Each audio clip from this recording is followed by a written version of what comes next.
할렐루야, 오늘도 좋은 날입니다. 요한복음 14장 1절에서 11절 말씀 묵상입니다. 오늘은 근심 처방법이라는 제목으로 말씀을 나누도록 하겠습니다. 이제 곧 있으면 예수님이 떠나신다는 말씀에 제자들의 마음에 깊은 근심의 그림자가 드리워졌습니다. 제자들은 예수님이 없는 삶을 생각해 본 적이 없으며 예수님 없이 살 자신도 없습니다. 이런 제자들의 마음을 아시는 예수님께서 너희는 마음에 근심하지 말라라고 말씀하셨습니다. 사실 한평생 살면서 한 번도 근심을 하지 않고 살아가는 사람은 없습니다. 살다 보면 크고 작은 근심들이 생기게 마련입니다. 그런데 우리가 아는 근심에는 두 가지가 있습니다. 그것은 거룩한 근심과 세속적인 근심입니다. 거룩한 근심은 하나님의 마음을 품고 하는 근심입니다. 이런 근심은 신앙과 관련된 문제나 복음 전파, 영혼과 관련된 근심입니다. 이런 근심은 신앙의 성장과 발전을 가져옵니다. 그러나 세상적 근심은 우리를 도둑질하고 죽이고 멸망시키는 사탄이 가져다주는 근심입니다. 누가복음 21장에서 말세가 되면 성도들이 빠지기 쉬운 세 가지 악이 있다라고 말합니다. 그 악이 얼마나 무섭고 치명적인지 우리가 영적으로 깊은 잠에 빠지게 해서 예수님의 재림을 준비하지 못하게 한다라고 말합니다. 첫째가 방탕이요, 둘째가 술 취하는 것이요, 셋째가 염려 근심입니다. 우리는 방탕하고 술 먹고 담배 피는 것만 죄라고 생각합니다. 그러나 염려가 방탕과 알코올 중독과 동일한 죄이고 심지어 영적인 세계에서는 어쩌면 더 치명적인 죄일 수도 있습니다. 왜냐하면 술 먹고 방탕하는 죄는 자신에게 짓는 죄이지만 근심과 염려는 하나님을 불신하고 무시하는 죄이기 때문입니다. 그래서 우리의 마음에 세상적인 근심이 생길 때마다 즉시 하나님 앞에 그 근심을 맡겨야 합니다. 베드로전서 5장 8절에서 너희 염려를 다 주께 맡기라.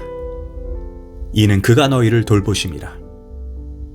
성경은 우리가 염려와 근심을 하나님 아버지께 맡길 때만 우리의 삶을 돌봐주신다는 것입니다.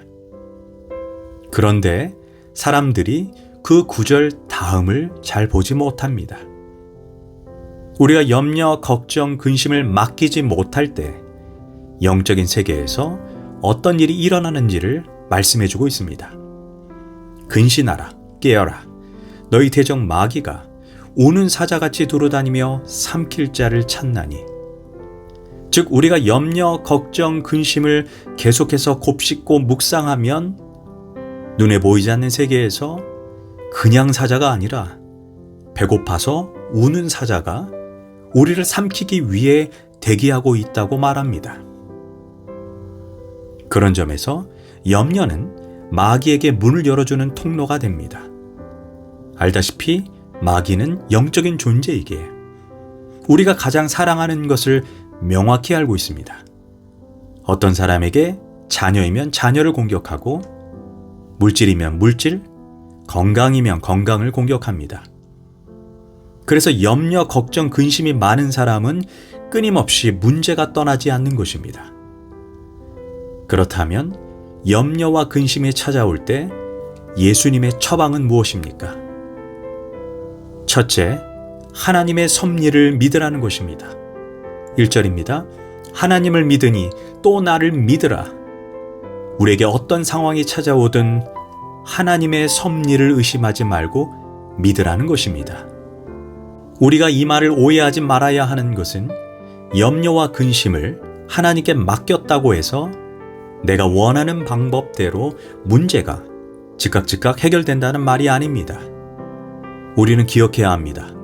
하늘이 땅보다 높음 같이 하나님의 생각이 우리의 생각보다 높고 하나님께서 인도하시는 길은 내가 구하거나 생각하는 것보다 더 오묘하다는 것을 잊지 말아야 합니다.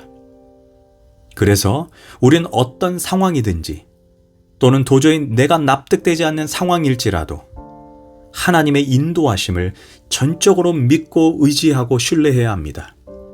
이렇게 할 때 합력하여 선을 이루는 것입니다.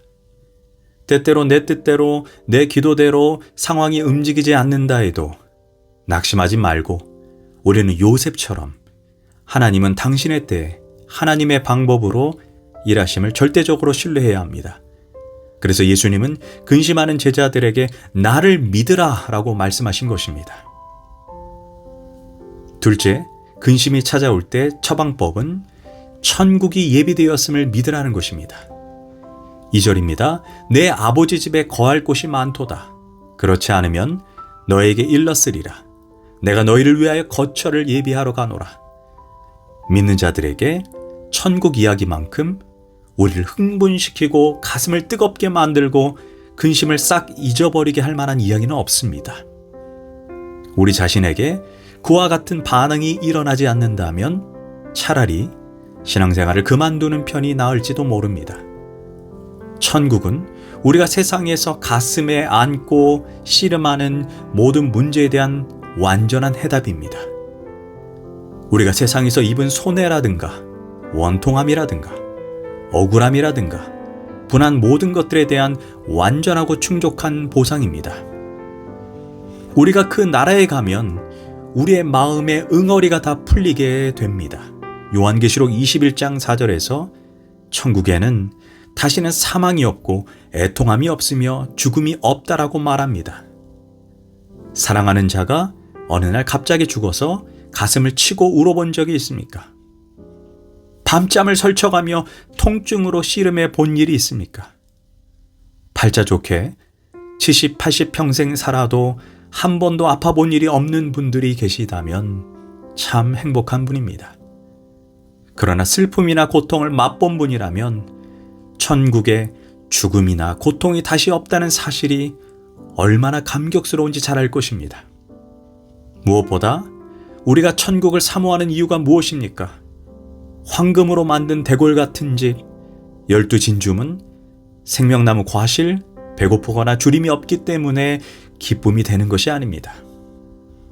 나를 너무 사랑하셔서 십자가에 죽으시고 우리를 너무 사랑하셔서 오늘도 하나님 우편에서 기도하고 계시는 그 주님을 이제 영원토록 눈으로 보고 손으로 만지면서 살게 되기 때문입니다. 그래서 천국을 소망하는 자의 눈에는 아무리 현실의 문제가 크고 마음을 짓누르는 고통이 있다 해도 그 짐이 더 이상 나를 좌절시킬 수 없는 것입니다.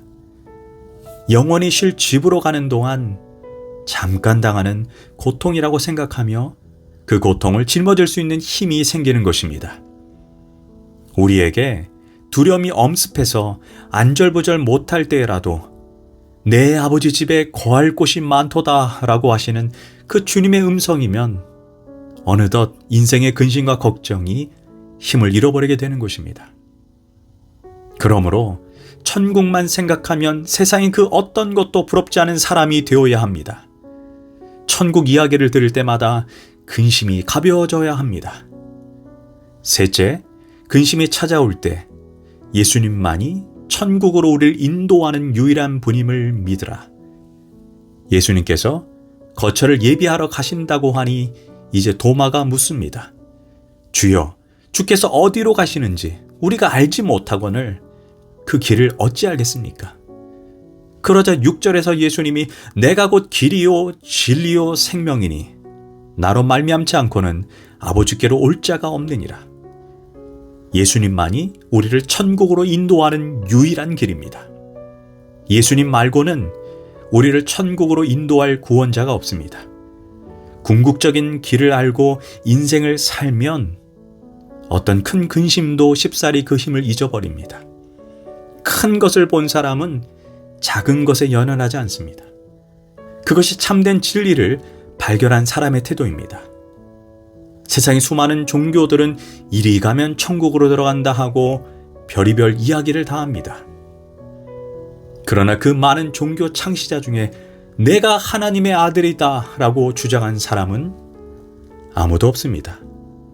불교 믿는 사람들이 이렇게 말합니다. 불교는 정말 포용력이 있는 종교지만 기독교는 너무 독선적이다. 왜 독선이라고 말을 할까요? 예수님께서 자기로 말미암지 않고는 천국에 들어갈 수 없다고 하셨기 때문입니다. 왜 그렇다면 예수님이 이렇게 독선적으로 말씀했을까요? 자신만이 확실한 구원자이기 때문입니다. 자신만이 그 길을 명확히 알고 있기 때문입니다. 다른 종교들이 저마다 다른 소리를 하는 이유는 다른 데 있지 않습니다. 그만큼 자신이 없기 때문입니다. 우리는 예수님 때문에 값없이 오직 은혜로 천국에 들어가게 됩니다. 그 결론을 아는 자에게 근심은 힘을 잃어버리게 되는 것입니다. 기도하겠습니다. 하나님, 근심의 나를 짓누를 때 아버지 하나님의 섭리와 아버지가 나를 궁극적으로 천국으로 인도하시는 분임을 굳건하게 믿게 하소서. 예수님의 이름으로 기도합니다. 아멘.